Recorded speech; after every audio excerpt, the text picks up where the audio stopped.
আজ ২১শে ফেব্রুয়ারিতে মাতৃভাষাকে ধন্যবাদ জানাচ্ছি। আজ মাতৃভাষা দিবস। মাতৃভাষা মাতৃদুগ্ধের মতো। আমাদের রবীন্দ্রনাথ, বঙ্কিমচন্দ্র, বিদ্যাসাগর, আরও নানান লেখক, শরৎচন্দ্র, বিভূতিভূষণ, তারাশঙ্কর, নানান বহু লেখক বাংলা ভাষাকে সমৃদ্ধ করেছেন এবং বাংলাকে ভালোবেসেছেন, বাংলার মানুষকে ভালোবেসেছেন, বাংলার ভাষাকে ভালোবেসেছেন।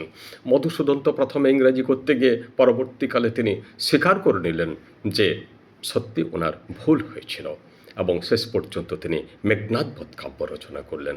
একেবারে কঠিন, সত্য, বাস্তব বাংলা ভাষায়, মাতৃভাষায়। তিনি আফসোস করেছিলেন ইংরাজিকে বেশি চর্চা করার জন্য, কারণ বিদেশি ভাষা কখনো মায়ের দুধের মতো হয় না, মাতৃদুগ্ধ রবীন্দ্রনাথ বলেছেন। তাই আমি যারা ইংলিশ মিডিয়ামে পড়ে তাদেরকে আমি আজকের দিনে বলে দিচ্ছি যে আপনারা দয়া করে মাতৃভাষা শেখান। বুদ্ধি থাকলে 14টা ভাষা শিখতে পারে পরবর্তীকালে, সেটা বুদ্ধির বিকাশ ঘটলে পরের কথা, কিন্তু প্রথমে মাতৃভাষাটা ভালো করে শিখুন। তাছাড়া আজ 21শে ফেব্রুয়ারির তাৎপর্য আপনারা বজায় রাখতে পারবেন না। জীবনে যদি প্রয়োগ না করলেন তাহলে 21শে ফেব্রুয়ারির দিন যাপন করে কী লাভ আছে? নমস্কার।